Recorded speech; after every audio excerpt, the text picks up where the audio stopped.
E aí, pessoal, tudo bem? Sou o professor Tiago Lazzarin, de Filosofia. Hoje é uma aula que é uma revisão, a revisão sobre o assunto indivíduo e sujeito. E eu tenho aqui comigo uma pessoa incrível que sempre trabalha comigo, ao meu lado, mas eu nunca tive a oportunidade de compartilhar o mesmo espaço no estúdio de gravação, que é a ilustríssima professora Luanda. Tudo bem, Luanda? Tudo ótimo, muito obrigada pelo convite. É uma honra participar dessa aula e um olá, né, uma boa noite aos alunos, professores da segunda série do ensino médio. Hoje eu estou aqui na moderação desse aulão. Se prepara aí, pega o caderno, caneta, que a revisão é importante. Vamos lá, Thiago? Vamos que vamos, né? Então, gente, não vou falar nenhuma novidade, mas a gente vai tentar destrinchar algumas coisas que foram ditas nas aulas anteriores, principalmente do mês de maio, sobre o assunto indivíduo e sujeito, né? Então, pessoal, eu vou passar um slide aqui para a gente retomar o que foi dito. Eu vou ler, você gostaria de ler, Luanda, por favor? Vamos lá. Construção da ideia de sujeito. A filosofia moderna, em consonância com as transformações econômicas e sociais ocorridas na transição da sociedade feudal para a sociedade capitalista, verá aula anterior, se baseia na ideia de sujeito do conhecimento. Muito obrigado, Luana. Então, do que se trata o assunto, né? Nós temos aí um componente curricular que fala a respeito de teorias do indivíduo e associam essas teorias a três filósofos ingleses que são John Locke, Jeremy Bentham e John Stuart Mill, né? E o que eu vou fazer aqui é, em primeiro lugar, tentar definir o que é sujeito, indivíduo, né? Se essas palavras elas são sinônimos ou não. E, enfim, a partir disso a gente vai, então, tentar pensar a respeito de uma possível, de uma suposta ideia de natureza humana, né? De essência humana. O que significa indivíduo para esses filósofos? Então, quando esses filósofos que eu mencionei, eles falam de indivíduo, há uma pressuposição de uma espécie de natureza, de uma espécie de essência do ser humano. Então, a gente vai falar disso e vai falar então também, portanto, de uma visão de mundo, de uma certa concepção que vigorou e vigora até hoje, que tem um nome na tradição filosófica que é a do utilitarismo, principalmente ou particularmente com Jeremy Bentham e com John Stuart Mill. E esses dois filósofos, eles são também tributários, né? Eles se baseiam numa tradição filosófica também que foi inaugurada por John Locke, que é a do empirismo. Eu vou tentar falar um pouco dessas noções ou desses conceitos no decorrer da aula, mas então vamos começar pelo começo, que é falar da ideia de sujeito, da ideia de indivíduo, tá certo? Então, como foi mostrado no slide, a gente tem aí uma mudança de configuração social ao longo da modernidade. Então, houve, a partir do século XVII, principalmente, uma mudança de paradigma do pensamento filosófico e que o emblema é a figura do filósofo René Descartes, que é aquele autor que fala penso, logo existo. E essa mudança de paradigma, então, está enfatizando qual ideia? Por exemplo, a de indivíduo, né? E essa ideia de indivíduo é uma ideia antiga na filosofia. Então, de acordo com o dicionário filosófico do Nicolau Baiano, que é uma referência que nós sempre utilizamos aqui na aula de filosofia, essa ideia de indivíduo ela é partilhada, por exemplo, por Aristóteles, que vai fazer uma diferença entre indivíduo, espécie e gênero, né? Por exemplo, então, pensando na nossa natureza de indivíduo, a gente teria essa separação entre gênero, animal, espécie humana, indivíduo, este humano, como por exemplo Sócrates, como por exemplo Aristóteles. Então essa ideia de indivíduo, ela significa o quê? Significa uma ideia também de identidade idêntico a si mesmo. Então daí dá para perceber o quê, em primeiro lugar? Em primeiro lugar, a gente pode relacionar a ideia de indivíduo com outras ideias, como por exemplo a de sujeito, como por exemplo a de substância, como por exemplo a de identidade. E foi isso que eu falei nas aulas anteriores, tá bom? Agora a gente vai ver um outro slide e daí eu acho que eu posso ler agora, né? A ideia de identidade que eu mencionei para vocês. De acordo com Anthony Giddens, que é um importante sociólogo, para vocês saberem, uma definição prática do termo consiste em compreender o indivíduo por aspectos característicos de sua personalidade.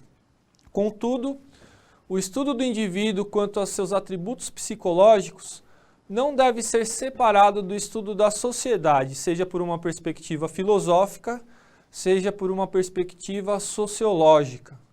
Então esse filósofo, aliás, esse sociólogo que é o Anthony Giddens, ele tem um dicionário sobre conceitos sociológicos e ele vai situar ali o surgimento dessa ideia de identidade no pensamento contemporâneo, no século XX, né?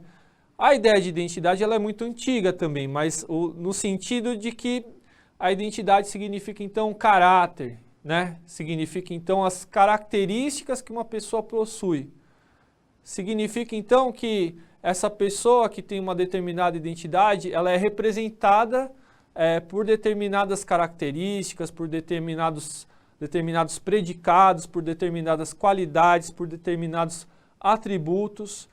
E essa é uma ideia que se consolidou e é uma base a partir da qual são pensadas outras ideias, né? Então a identidade carrega consigo uma ideia a respeito da nossa essência, a respeito da nossa substância, da nossa existência enquanto seres humanos. O Anthony Giddens, o que ele vai dizer? Ele vai dizer assim, olha, existe esse entendimento antigo, mas contemporaneamente, por causa da psicanálise, por causa de Freud, daí por causa dos seus seguidores, por exemplo, um seguidor que é o George Mead, que é uma figura importante, que se dedicou à ideia do estudo da identidade, pensando justamente na formação do eu, na formação desse sujeito que tem uma individualidade. Então, essa identidade ela se constitui a partir de processos primários e secundários de socialização. Os processos primários de socialização dizem respeito, por exemplo, às relações com a família, aqueles atributos e predicados que eu mencionei anteriormente, que são dados para você antes da sua formação da sua consciência. Tá aí uma outra ideia importante para falar de indivíduo, a ideia de consciência. Então, antes da sua formação da consciência, você já recebe um nome, você já recebe uma função na sua família, né? Você é filho ou filha, né? E, enfim, você já é dotado de determinadas qualidades a despeito da sua vontade, a despeito da sua deliberação. Os processos secundários de socialização dizem respeito a esse processo de formação que vem com seu amadurecimento enquanto indivíduo, enquanto ser humano. Então, os processos de socialização secundários são fora da esfera da família. Eles existem, por exemplo, na escola, no trabalho, e assim você vai constituindo a sua compreensão sobre si mesmo, a sua consciência, a sua ideia de si. Então, essas ideias todas que eu estou falando têm a ver com a ideia de identidade, que é uma ideia que nos faz pensar a respeito, por exemplo, dessas teorias do indivíduo que nós estamos comentando aqui nessa aula, tá bom? Vou passar mais um slide. Aí a ideia de sujeito, olha só, outra ideia correlata à ideia de indivíduo. Sujeito, de acordo com Marilena Chauí, a ideia de sujeito significa um ser cuja substância persiste no tempo, enquanto suas qualidades, predicados, podem sofrer transformações. Trata-se do ser consciente de si e fundante do conhecimento. Então é uma outra ênfase sobre essa ideia de indivíduo. Por exemplo, a ideia de sujeito, ela implica uma ideia de sujeito da ação, de um sujeito ativo, de um sujeito protagonista, de um sujeito que tem o poder de interferir no mundo e transformar esse mundo. Então, uma clássica separação ou oposição é de sujeito do conhecimento e objeto do conhecimento. Então, o sujeito é aquela pessoa que se dirige a algo para transformar, para realizar uma determinada meta, que é o objeto. Então, a ideia de sujeito, ela supõe esse poder de transformação, de intervenção na realidade. Então, é uma outra ênfase que se tem, que é diferente, então, de pensar o indivíduo como objeto. E eu falei nas outras aulas que existe, com o desenvolvimento da filosofia, um pensamento dialético que faz a gente pensar, por exemplo, na sujeição do sujeito, ou seja, como esse sujeito ele não é tão autônomo assim, como esse sujeito ele não é tão capaz de apenas transformar, mas a própria obra desse sujeito pode voltar-se contra ele mesmo. Então, é uma ênfase importante e é uma ênfase também que parte dessa ideia de oposição, sujeito-objeto e também sujeito e predicado, né, da nossa gramática. Então, sujeito é uma substância é algo que é idêntico a si próprio. E a essa substância são atribuídos predicados, qualidades. Então, ser você mesmo, ser um indivíduo idêntico a si próprio. Isso significa que a nossa existência, esse pensamento, ele diz que a nossa existência se perpetua, nós somos a mesma pessoa quando nós nascemos até nós morrermos, mas nós somos a mesma pessoa nos transformando. E a nossa transformação não diz respeito à nossa essência, então tem a ideia de essência, mas diz respeito a outras coisas que são as nossas qualidades, os nossos atributos. Então, essa ideia de realização da nossa essência, de ser quem você é, de verdade, está implícita nessa ideia de sujeito também, uma transformação e um devir, né? Uma transformação que tende para uma finalidade. Essa finalidade seria, então, a da realização da sua essência e de que essa pessoa ela consiga descobrir quais são as qualidades, os predicados que são necessários a ela mesma, que são os verdadeiros atributos que dão sentido da sua própria existência. Tá certo? Muita coisa, né, pessoal? Então eu vou deixar a aula um pouquinho mais leve, vou descontrair aqui, vou falar aqui um pouquinho com a Luanda, né? A Luanda também é filósofa, é uma pesquisadora de filosofia. Não vou fazer nenhuma pergunta assim comprometedora, mas vamos lá, Luanda. Você gostaria de falar alguma coisa a respeito dessa ideia de sujeito? A gente fala muito em projeto de vida, né? O professor Tiago falou aqui que eu também estudo filosofia, também pesquiso filosofia, mas vocês me conhecem aqui no Centro de Mídias como professora de projeto de vida, né? E a gente fala muito na questão dessa formação da identidade. É impressionante como os componentes curriculares se dialogam de alguma maneira, né? E eu estava lendo aqui o texto da Marilena Chauí, né, como é que ela constrói, como é que ela define essa identidade, e uma coisa me chamou a atenção. Além dessas qualidades, né, que não são fixas, né, que não são imutáveis, que mudam, né, a gente fala lá no projeto de vida que a gente pode se aprimorar, se aperfeiçoar. Né, eu vou puxar um pouquinho o projeto de vida, já que a gente fala muito em autorreflexão, em autoconhecimento, mas essa coisa da substância que persiste no tempo, que persevera no tempo. Eu acho que todos nós, né, acho que o sonho de todo mortal, né, é perseverar no tempo, né? Na aula da semana passada, na nossa aula 2, né, de projeto de vida, eu falei muito sobre a nossa condição humana, né, que a gente sempre quer ser melhor, a gente sempre quer realizar os nossos sonhos, a gente sempre quer aumentar esses atributos, essas qualidades. Todavia, nem sempre é possível, né, até porque a gente embate com a nossa finitude. Então, é preciso a gente também trabalhar as nossas fragilidades, as nossas fraquezas, e isso é compor a nossa identidade. A gente não nasce pronto, né? Nós somos um ser inacabado, imperfeito. E eu estava aqui pensando, enquanto você falava, durante a sua explanação, que é importante a gente ter consciência dessa formação da nossa identidade, consciência. Aí eu já estou filosofando, tá? Já estou saindo até aqui da Marilena Chauí.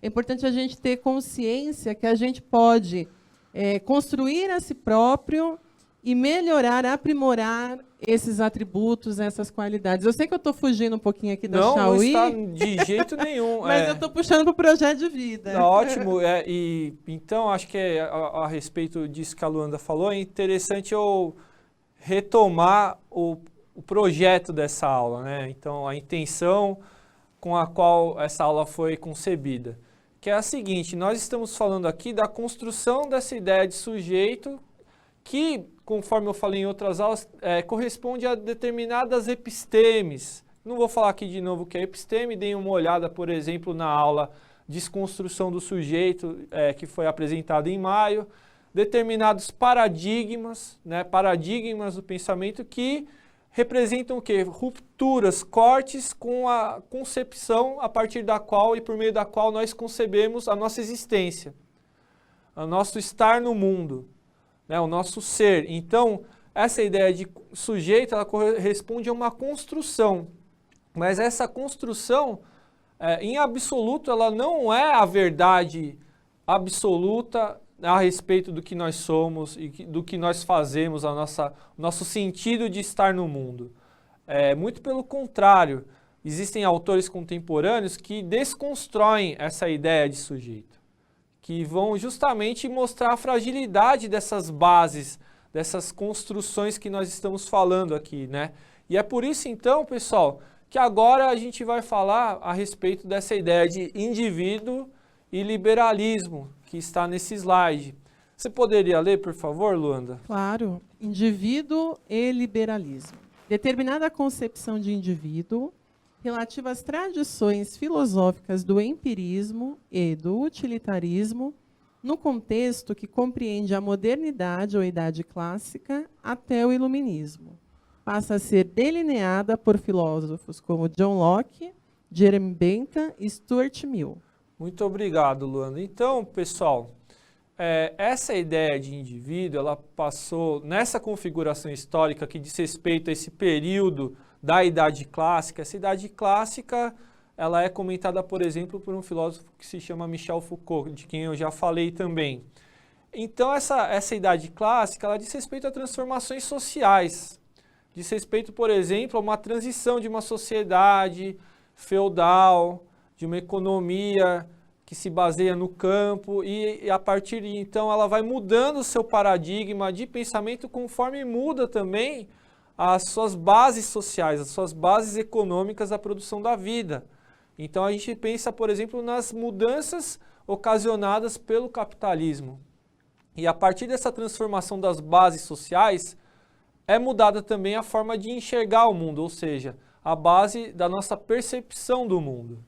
E é muito interessante ver como que os filósofos desse período, dessa idade, eles vão justificar essas mudanças também no terreno da filosofia. Então, por exemplo, John Locke, ele é um filósofo que expressa uma nova forma de conceder à filosofia bases seguras para o conhecimento, assim como fez René Descartes também. Inclusive, John Locke foi um grande leitor do René Descartes.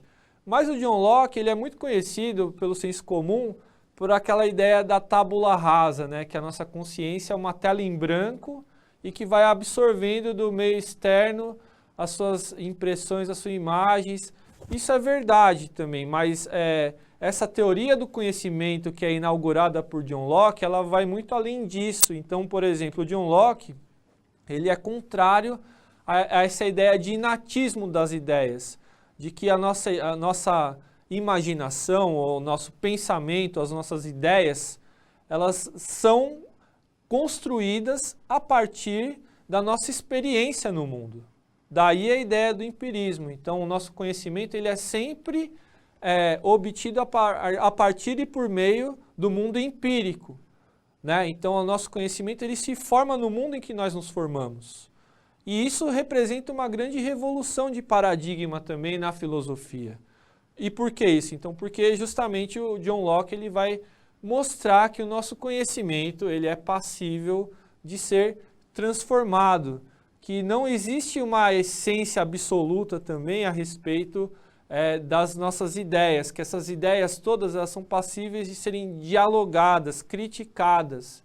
E daí a importância também da sua filosofia política, porque se ele tem esse pressuposto, o pressuposto é que nós não podemos tomar essas ideias como verdades absolutas. Toda e qualquer ideia, ela é passível de ser criticada, porque nós, seres humanos, somos limitados no nosso entendimento sobre a realidade, pelo simples fato de que nós não nascemos com essas ideias prontas. Essas ideias sempre são construídas e sempre são objetos de discussão dos filósofos e de outros pensadores que se debruçam sobre os nossos objetos do conhecimento. Então isso é uma ideia bem importante, é uma ideia que politiza, inclusive, as nossas relações, e é uma ideia que serviu como um importante legado para esses outros filósofos, que esses sim serão os representantes da ideia do utilitarismo, né? Então da filosofia do utilitarismo.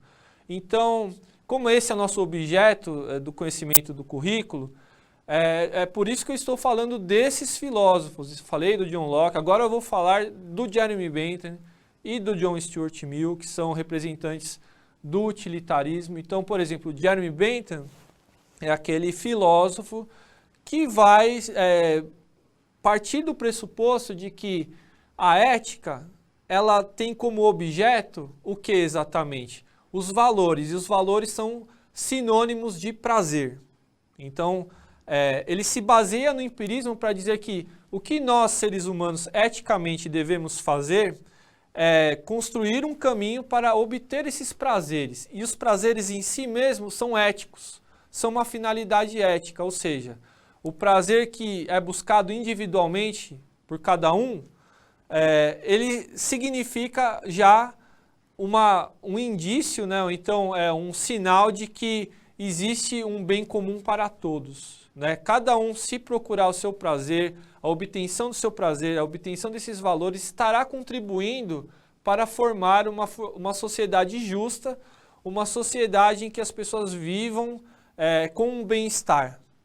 Então, essas ideias de indivíduo para Jeremy Bentham, elas partem nessas ideias de uma determinada concepção de indivíduo, que é o indivíduo que precisa construir as suas ideias e construir as suas ideias com liberdade, porque daí a gente também está falando do liberalismo econômico, então ele precisa ter a liberdade de agir e de agir para a consecução do que exatamente? Dos seus valores maiores. E o valor é tudo aquilo que lhe dá prazer. Então, nós estamos falando de uma mudança de paradigma, porque não diz respeito somente essa ideia de que o sujeito nasce com um devir de agir eticamente, ou então que o sentido da ética justamente está no indivíduo.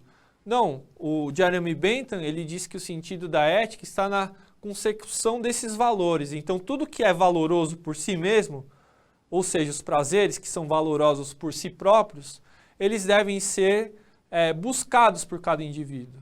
Então, os valores que representam esse bem-estar geral, eles devem ser colocados acima das nossas ideias todas, e nós temos que agir de uma forma comum, né, de uma forma a respeitar a liberdade do outro também, isso é uma coisa importante, para que essa sociedade ela atinja a felicidade, porque a felicidade é justamente ter prazer. Então são essas ideias que são importantes, mas são ideias também que correm o risco de resvalar também no individualismo, né? Então, por exemplo, se a gente fala de indivíduo e da importância de obter esses prazeres, nós também estamos falando de uma coisa que pode ser problemática, que então quer dizer que não importa qual é o prazer que você vai obter, né? Então quer dizer, o que importa é a vontade do indivíduo, é a vontade do sujeito de conseguir aquilo que lhe dá prazer, que possa ser, inclusive, coisas muito triviais, como, por exemplo, se te dá prazer jogar cartas, então a sua felicidade vai ser realizada nessa ação de jogar cartas, né? Mas pensa no sentido filosófico, no sentido de como que essa ação de jogar cartas ela pode ser por si mesma algo que tem um valor social, né? Um valor para todos. Isso é uma coisa problemática que outros autores como John Stuart Mill vão criticar. Mas o John Stuart Mill ele também se baseia nessa filosofia utilitarista para dizer o quê?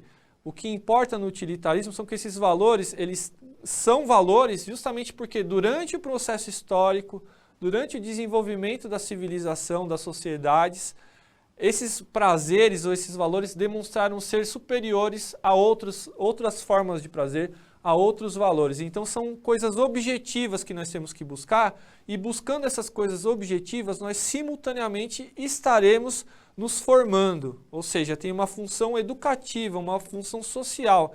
E se você busca esses prazeres que são historicamente legitimados, ou seja, essa moral que é deixada para nós, isso significa necessariamente que você estará se formando um bom sujeito que não só vai buscar prazeres, como vai procurar os bons prazeres. Os prazeres que são relevantes não só para você mesmo, mas para todas as outras pessoas.